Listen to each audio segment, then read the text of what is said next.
প্রশোধন উদ্ভিদের জীবনে একটি অনিবার্য প্রক্রিয়া।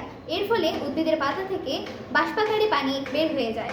এ কারণে প্রশোধনকে সাধারণত উদ্ভিদের ক্ষেত্রে নেসেসারি ইভিল বলা হয়। তবুও প্রশোধন উদ্ভিদের জীবনে অত্যন্ত গুরুত্বপূর্ণ প্রক্রিয়া, কারণ এ কারণে উদ্ভিদের পাতা অতিরিক্ত পানির চাপ থেকে মুক্ত থাকে। তাছাড়া এর ফলে কোষের ঘনত্ব বৃদ্ধি পায় এবং কোষের ঘনত্ব বৃদ্ধি পেয়ে অন্তঃঅভিস্রবণে সাহায্য করে, যা উদ্ভিদের পানি এবং খনিজ লবণ শোষণে অত্যন্ত সহায়তা করে।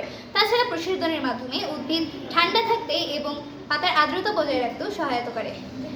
এছাড়াও প্রশোধনের মাধ্যমে উদ্ভিদের যে জাইলেম বাহিকায় টান সৃষ্টি হয়, এর ফলে মূলরম কর্তৃক পানি শোষণে তা অত্যন্ত সহায়ক হয়ে ওঠে, যা খনিজ লবণ শোষণেও সহায়তা করে, যা আয়ন হিসেবে শোষিত হয়।